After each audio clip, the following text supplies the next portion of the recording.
Hello everyone, this is Alex Jaden from Smith, Jaden Johnson, coming to you from our conference room in Minneapolis, Minnesota during the COVID crisis.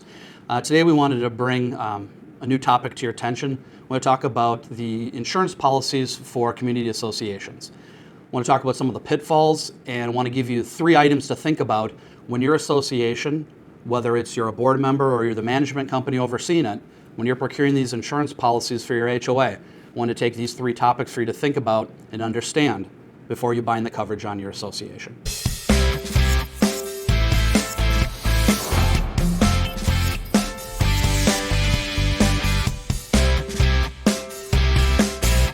Over the last 5 years, many of the insurance carriers and insurance policies that have been available throughout the country have changed pretty dramatically. Gone are the days of a simple $10,000 deductible on a policy and basically full coverage for everything that could happen at your association. Now what associations are dealing with are variable deductibles specifically to the perils of wind and hail, which around the country, those are some of the most common causes of loss that we deal with. Many policies now have percentage-based deductibles.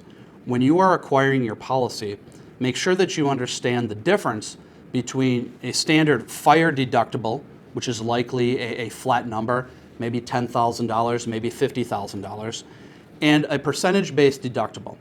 In those cases, you might have a 1, a 2, a 5% deductible for any wind and hail claim that your association may make.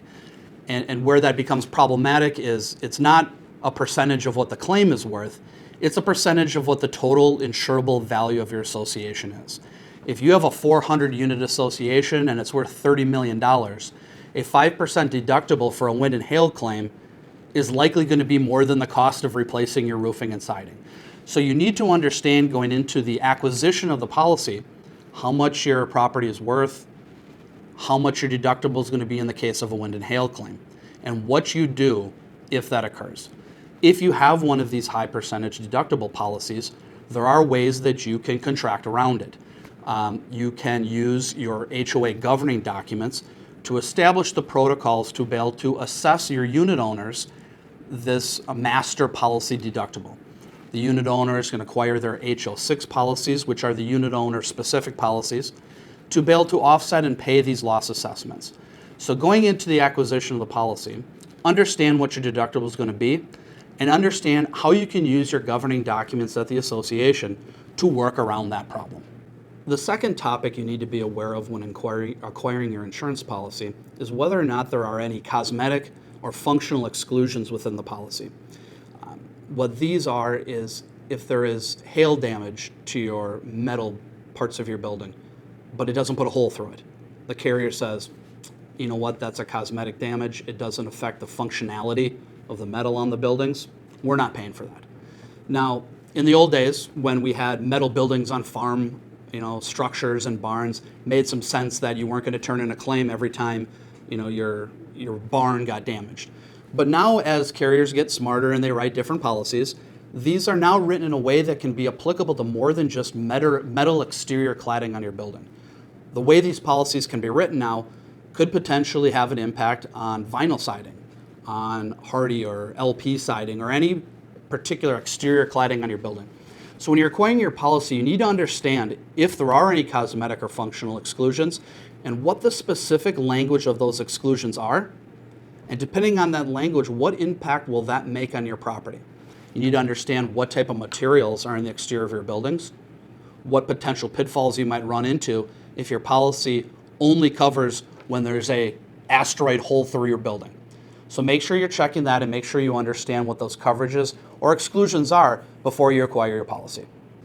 The third topic that you need to be aware of, and in my opinion probably the most important issue to deal with in the acquiring of an insurance policy at a homeowners association, is what type of matching coverage does the association have.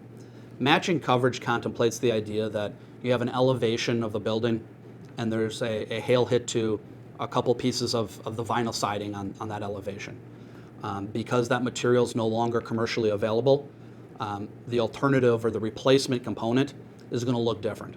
It may be a little different texture, it may be a little bit different color, but it's not going to look uniform on that wall. This implicates multiple buildings, going from the left to the front to the right elevation. But at the end of the day, what it really means for the unit owners and the people that live within the association is if your policy doesn't cover this matching coverage, that you're likely to be left with either ununiform exterior cladding of your building, or you're going to end up going out of pocket as an association to pay for the uniformity within the community. The main purpose of the HOA master insurance policy is to cover all of the exterior common elements and limited common elements at the association. Your roofing and siding are your two largest line items in a typical association. If you have a matching exclusion within your policy, you are likely to incur a very large out-of-pocket cost to make uniformity at your association. What you need to understand when you acquire a policy is what type of matching coverage or matching exclusions are in there. If at all possible, avoid any matching exclusions in a policy. If it is commercially available where you are, pay the extra money to not have that matching exclusion. If you can acquire secondary coverage to buy up that matching exclusion, do it. The difference in your claim with a matching exclusion can be hundreds or millions of dollars depending on the size of your association. Most associations are not financially built to be able to eat that cost. That means you're assessing your unit owners, you're eating up all of your reserves, or you're borrowing money, or worse off, you're leaving your association with patchwork looking siding or roofing. So when you're acquiring your policy, make sure you understand what type of matching coverage or matching exclusions there are, and if at all possible, avoid any matching exclusions. At SJJ, we're here to help you with any of your legal needs. Everybody out there, stay healthy, stay safe, and we hope to see all of you soon.